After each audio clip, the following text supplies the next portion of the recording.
Buenas tardes, mi equipo está conformado por López Martínez, Sonia Alejandra, Luna González, Juan Alejandro y su servidora Arrela López, Leslie Margarita, y hablaremos del diseño factorial. Los diseños factoriales, en muchos experimentos interviene el estudio de los efectos de dos o más factores. Los diseños factoriales son los más eficientes para este tipo de experimentos.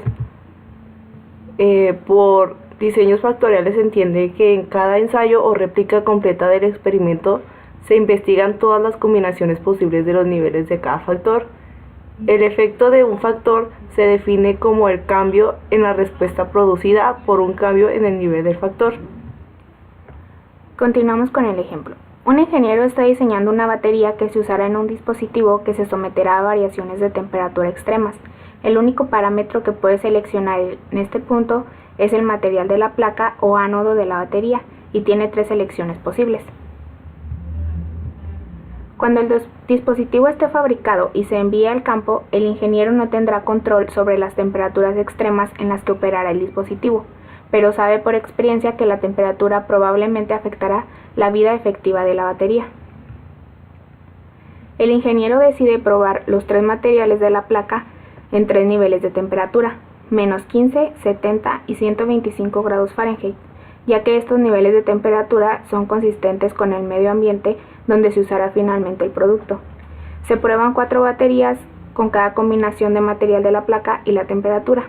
Las 36 pruebas se corren de manera aleatoria. Para estos tratamientos existen tres hipótesis, que es la primera es las tres temperaturas tienen el mismo efecto sobre el tiempo de vida de la batería. La segunda, los tres tipos de material tienen el mismo efecto sobre el tiempo de vida de la batería. La tercera, que no existe efecto por interacción entre la temperatura y el tipo de material sobre el tiempo de la vida de la batería.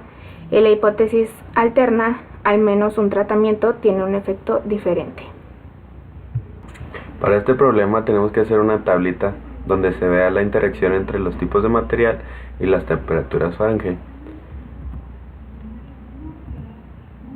Aquí tenemos los tres efectos, los materiales, la temperatura y su interacción. Tenemos la suma de cuadrados, los grados de libertad, los cuadrados medios, y tenemos que sacar nuestra F calculada y compararla contra la F de las tablas. Después tenemos la vida media para cada material y los contrastamos entre ellos, 1 contra 2, 1 contra 3 y 2 contra 3. Hacemos la diferencia y nosotros tenemos un límite de 21.7664. Si no está dentro del rango, significa que es mayor al otro. Aquí tenemos la interacción entre los factores, los materiales y las temperaturas. Después tenemos la vida media de cada material de acuerdo a la temperatura. Igualmente hacemos nuestra comparación entre ellos y nuestro límite seguirá siendo 21.7664. Y aquí está la interacción entre temperatura y material.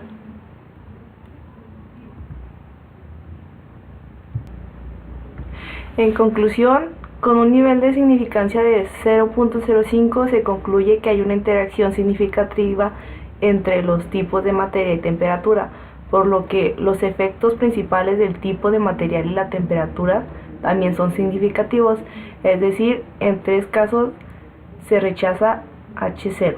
Y eso sería todo de nuestra parte. Muchas gracias.